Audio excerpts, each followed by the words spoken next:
When a financial dispute arises between an investor and a firm, arbitration is often the path taken instead of going to court.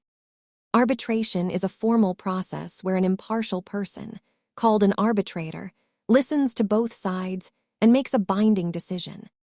Most brokerage account agreements include a clause requiring you to settle disagreements through arbitration, rather than filing a lawsuit in public court.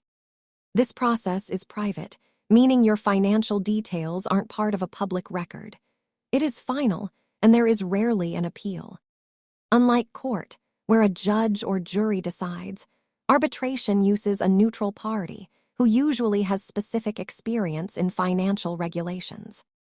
Arbitration is generally designed to be faster than civil court, though complexities in a case can still lead to longer wait times. The best time to learn about arbitration is before a problem occurs. Read your account opening documents to understand your legal rights.